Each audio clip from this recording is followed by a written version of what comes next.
bilang bahwa mahasiswa membangun sendiri pengetahuan melalui pengalaman, diskusi, dan penyelidikan. Ini bisa dibantu oleh dosen, tapi sebelumnya ada bantuan dari dosen. Dosen hanya mengarahkan, bukan memberikan semua bantuan itu dan jawabannya. Apa itu konstruktivisme? Secara singkat, konstruktivisme adalah teori psikologi yang menjelaskan bagaimana seseorang belajar. Jadi, teori ini sangatlah relevan terhadap dunia pendidikan. Menurut konstruktivisme, manusia mengkonstruksi pengetahuan dari pengalaman mereka sendiri. Ketika manusia mengalami sesuatu dan merefleksikan pengalaman ini, mereka membangun konstruksi pengetahuan mereka sendiri. Belajar terjadi ketika mereka membangun pengetahuan baru ke dalam konstruksi yang sudah terbentuk. Untuk itu, langsung saja kita masuk ke bagian John Dewey. Kemudian ada beberapa tokoh pada teori konstruktivis ini. Yang pertama, John Dewey. Nah, menurut John Dewey ini, belajar itu bergantung pada pengalaman dan minat sendiri. Karena apa? Karena belajar itu sifatnya harus aktif dan terlibat langsung. Berpusat pada siswa, student-centered learning, sudah enggak seperti dulu ya, kalau dulu itu teacher-centered learning. Karena semua pengetahuan, semua informasi itu berpusat pada guru. Tetapi sekarang bisa melalui siswa dalam konteks pengalaman sosial. Jadi kita bisa melakukan, kalau dalam bahasa metode pembelajaran ya, kita bisa pakai yang namanya brainstorming. Jadi kita bisa mengambil pengalaman-pengalaman dari satu siswa dengan siswa yang lain untuk kemudian kita sesuaikan atau kita diskusikan bersama sehingga mengerucut menjadi satu kesimpulan atau satu konsep yang baru untuk bisa dikonstruk masing-masing peserta.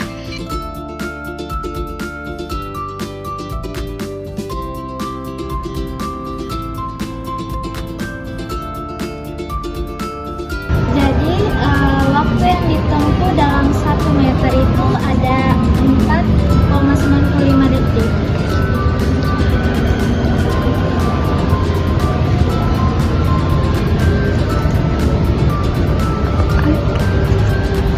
Nah, dari Jerome Bruner ini ada 3 topik yang harus kita praktekkan, yang dimana itu ada enaktif. Enaktif itu belajar melalui tindakan langsung. Kemudian ikonik itu kita belajar melalui simulasi. Nah, dan yang ketiga itu bagaimana kita mengaitkannya dengan konsep dan kehidupan nyata. Jerome Bruner dilahirkan pada tahun 1915. Jerome Bruner, seorang ahli psikologi yang terkenal, telah banyak menyumbang dalam penulisan teori pembelajaran, proses pengajaran, dan falsafah pendidikan.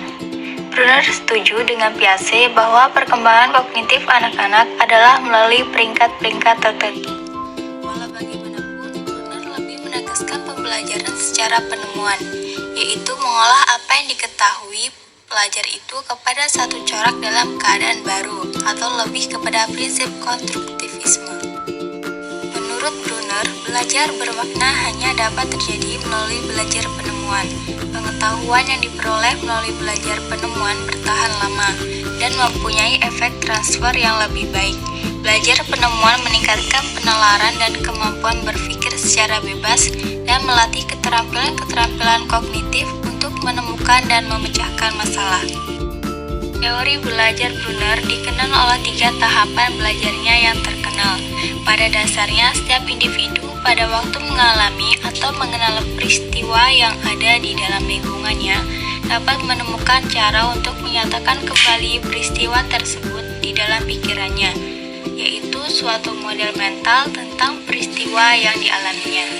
Proses belajar yang terbagi menjadi 3 tahapan, yakni yang pertama tahap enaktif. Dalam tahap ini, peserta didik dalam belajarnya menggunakan atau memanipulasi objek-objek secara langsung. Yang kedua, tahap ikonik. Pada tahap ini menyatakan bahwa kegiatan anak-anak mulai menyangkut mental yang merupakan gambaran dari objek-objek. Dalam tahap ini, peserta didik tidak memanipulasi langsung objek-objek, melainkan sudah dapat memanipulasi dengan menggunakan gambaran dari objek. Pengetahuan disajikan oleh sekumpulan gambar-gambar yang mewakili suatu konsep. Yang ketiga, tahap simbolik. Tahap ini anak memanipulasi simbol-simbol secara langsung dan tidak ada lagi kaitannya dengan objek-objek. Anak mencapai transisi dari penggunaan penyajian ikonik ke penggunaan penyajian simbolik yang didasarkan pada sistem berpikir abstrak dan lebih fleksibel.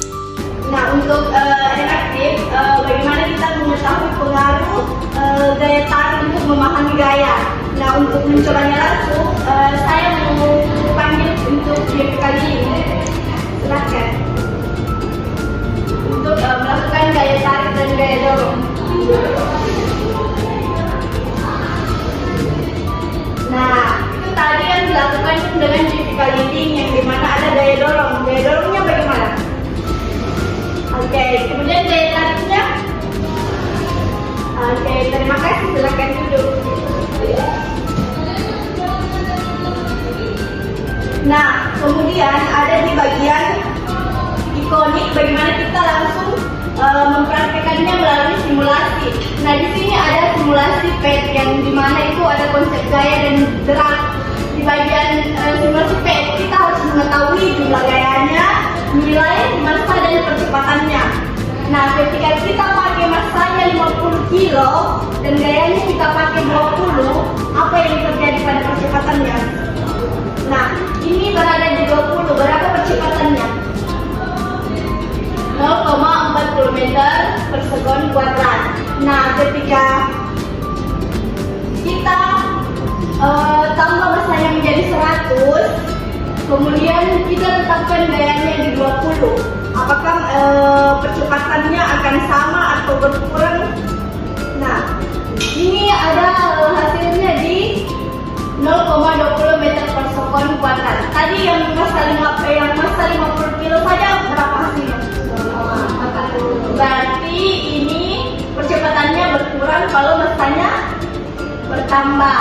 Nah, ini sesuai dengan konsep hukum Newton 2, di mana simbolnya itu hukum Newton 2 ada F sama dengan M dikali A. Ketika gaya dan percepatannya itu berbanding lurus, kemudian massa dan percepatannya itu berbanding terbalik.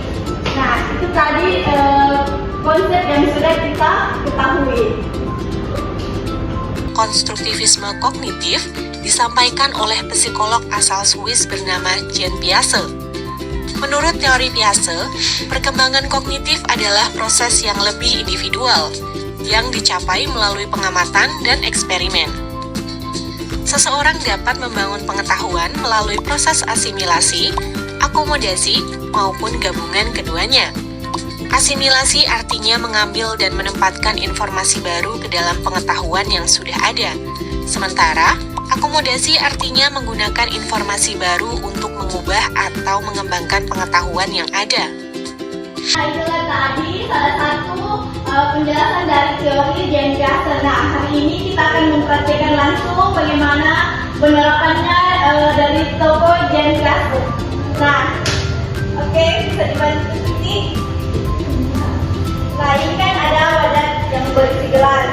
Nah, ketika airnya dituang ke wadah yang sama, apakah volumenya berubah atau tidak? Sama. Nah, kemudian kalau kita pindahkan ke wadah yang lebih besar, apakah masih tetap berubah? Berubah.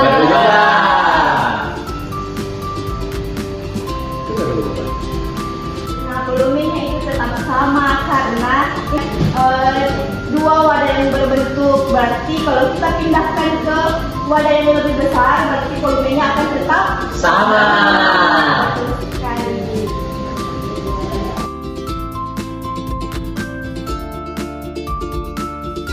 Adapun konstruktivisme sosial disampaikan oleh psikolog asal Rusia bernama Lev Vygotsky.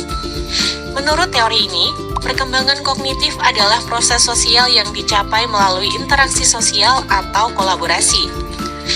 Dalam konstruktivisme sosial, setiap anak memiliki zona perkembangan proksimal atau ZPD. ZPD adalah potensi perkembangan anak yang dapat dicapai dengan adanya bantuan atau bimbingan dari orang yang lebih paham atau lebih berpengalaman.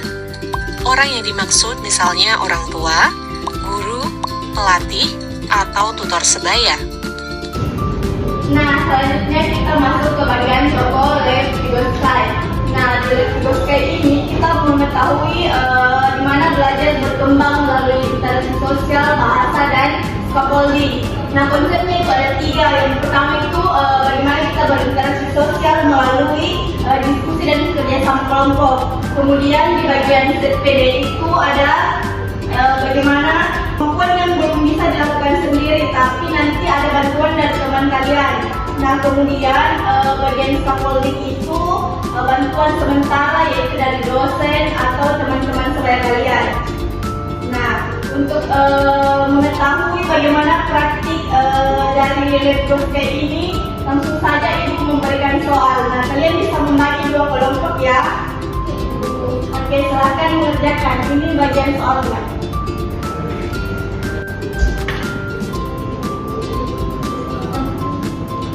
Kan soalnya yang ditanyakan itu penciptaan. Jadi kita cari dulu resultan gayanya. Itu 20 kurang 6 jadi 14. Terus carinya percepatannya 14/4 sementara 3,5 meter per second 6 meter. Baru yang ditanyakan itu percepatannya.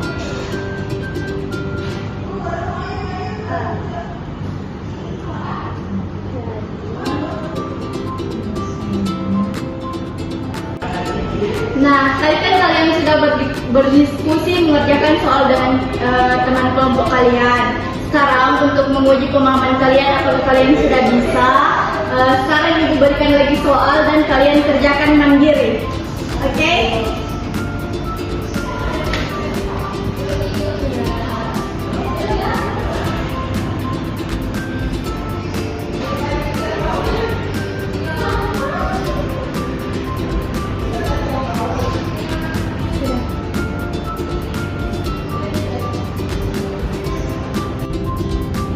Nah, apakah kalian semua sudah selesai? Sudah ya, Bu. Oke. Nah, untuk mengetahui apakah kalian sudah bisa mengerjakan mandiri, sudah paham, jadi kita langsung saja melihat jawabannya. Nah, di mana yang dihasilkan dari contoh soalnya itu tadi yang diberikan, hasilnya itu ada 8 Newton. Apakah jawaban kalian sudah benar? Sudah, Bu. Oke, berarti kalian sudah bisa melakukannya sendiri dan paham dengan bantuan dari teman kalian. Oke, baik anak-anak, itulah tadi beberapa contoh penerapan yang sudah kita lakukan dari tokoh-tokoh dan konstruktivistik. Nah, untuk pembelajaran hari ini sudah selesai. Terima kasih atas partisipasi kalian. Semoga bisa bermanfaat bagi kalian, bisa dipahami lagi untuk materi teori konstruktivistik. Untuk itu ibu tutup dengan ucapan